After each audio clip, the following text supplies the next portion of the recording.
Well, we've been very busy, but I wanted to share with you the day 2 prompt from Catherine Wing's workshop on science, metaphor, and poetry. The first day we were flipping metaphors and I guess deconstructing things. And day 2, we took, you can work on your old poem or a new one with this, but we took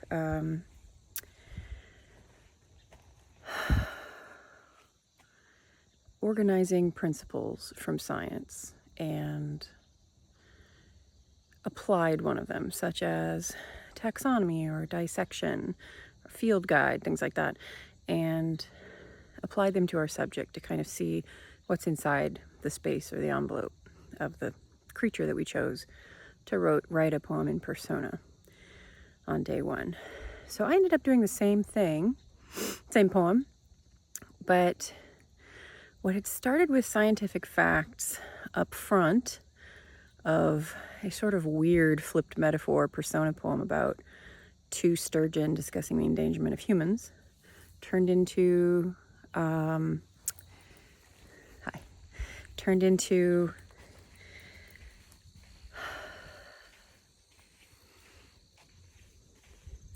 interspersing those facts in the conversation between the fish and going a little bit farther to make it clearly absurd.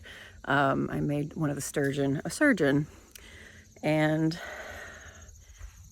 the group feedback was in part to have a little more action or a little bit more demonstration of the facts of the situation, not just the scientific facts, but what made it sort of absurd, I guess, as well. So I ended up putting all of the facts in the poem. For example, sturgeon have a toothless vacuum mouth in their bottom feeders, but they've survived this way for 250 million years. So I made reference to how long sturgeon had lasted versus humans. And in the surgery, one of the sturgeon is a nurse, and he provides suction in the conversation of like scalpel suction with the surgeon. He offers his own mouth when he says suction. So it's pretty weird. I don't know if I'll send it to McSweeney's. My group was like, this is more than one poem. It's kind of clearly absurd, but what if you did this with like a whole series of creatures or poems? So I don't know, there might be a saga of Jeb coming up if it isn't too ridiculous. But I did have fun because with this prompt, you can process something like climate grief in a way that has a bit of humor and I suppose satire to it, but it's more absurdist. It's more surreal, weird fiction than it is just satire. I was also surprised that where I normally choose too wide of a scope and had some questions about that, people didn't think it was too much, that in the second to last stanza we learned that the humans actually moved down into the lake with the fish because the skies are boiling and that's why they're endangered. It's obviously ridiculous to have a surgeon doing surgery at the bottom of a lake on a table with a human patient anyway, but I was also surprised that the leader of the workshop, I believe it was, wanted less humanity from the fish, not because they were fish, but because we were trying to flip a metaphor completely. And she said that if the humans were in this position, they wouldn't be so humane. So the surgery is actually harvesting stem cells because humans and sturgeons both have migratory stem cells that can be used for life-saving therapies. And the idea was you save sturgeon from, I keep almost saying salmon, sturgeon from being endangered by harvesting stem cells from humans in the humane way, which is flipping the idea that humans will harvest roe from sturgeon by C-section and then set them free, and that's the humane way of doing it instead of also harvesting them for meat. So I put in the poem something about, she won't even notice the wound site, the surgery site, when we release her You know, it's the humane way. So there's some cute references to the old-fashioned way of harvesting humans being, you know, lake monster-ish consumption. But it's all in the framework of a prank against humans, and I should just read it to you, but it's weird, so another video. Anyway, I'm about to leave. This is Lake Walloon. It's absolutely gorgeous, and I'm gonna miss it.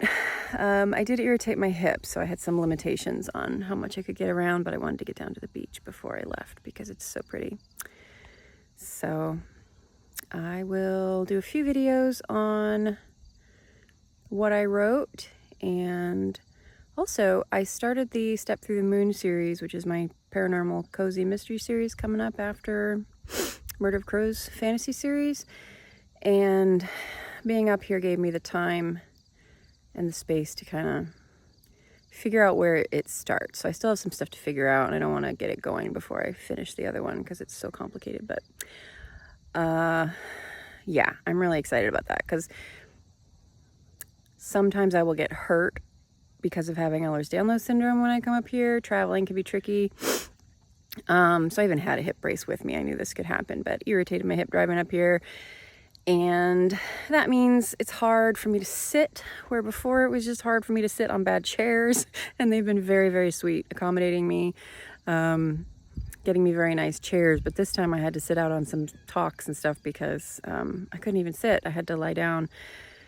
But, you know, that turned into me having the time to start this book. So that is what I love about this place. It's super supportive, and I always just feel like I'm not getting much done until I realize, oh no, you wrote 25 poem starts and started a book series. Like, what do you expect to be able to do in 48 hours? So yeah, the imposter syndrome is strong with me sometimes. These people are brilliant, but I had a great time, and they're switching it back to the beginning of summer schedule next year instead of end of summer at Camp Michiganius. So I might come back. I was thinking this might have to be my last year for various reasons, but that might work because then I could bring my family again at the end of the school year and get a vacation out of it for everybody. I miss my dogs and my family when I'm up here, but yeah, I'm sorry to have to leave them out of this and you, but that's why I'm bringing you with me.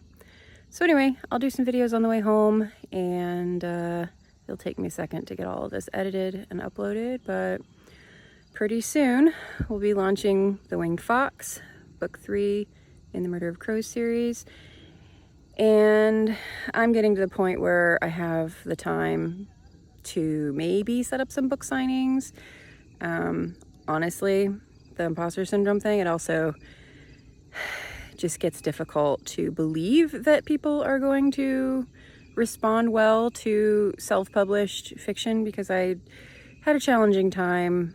Actually, I gave away like 8,000 copies of my second novel, so in some ways I could have stuck with it. But I also had some challenges getting into bookstores because I was indie when that was new, and being up here with the bookseller Jack from Schuler's in Ann Arbor, who sells books for the conference, and everybody else, is just encouraging, because he was like, oh, did I hear you writing fantasy now? And he's interested, and I just sort of assume that the old barriers between literary fiction and genre fiction are still there, and I think they are, but I think they're blurring a bit. And I had a couple people this weekend tell me, oh, you should be like teaching a speculative fiction workshop here, which I don't have the academic credentials these people do. I don't think that would happen, but I might be able to do it in my own way, on my own channel, or I don't know, maybe when I'm an alumni of this place, like a couple people who've been here like 15 times and still come to visit, like Pia Borsham and David Hornibrook, people like that, Hayden Smith. Maybe I'll come up here and add that to the repertoire, but for now I just add it as a participant. I had a person that I've been in a group with before in my group this year, and she knew what to expect. Something weird, something metaphysical, something paranormal. So when we were looking at field guides to choose our creatures for the persona poem, she's a rabbi, so she like really cares about taking care of people. She was like, oh, I was so relieved when I saw you found your lake monster. When I picked sturgeon out of the field guides, because she knew I could have some fun with that. So if I have the time and energy, I might keep working on that poem in different structures, because I got so much out of it. So if you want to join me in that exercise, I might do more videos. But it's so open and so flexible that you could take it in any direction you want. We got all kinds of poetry out of it. So yeah, I will be taking you home soon, and we'll get back to work.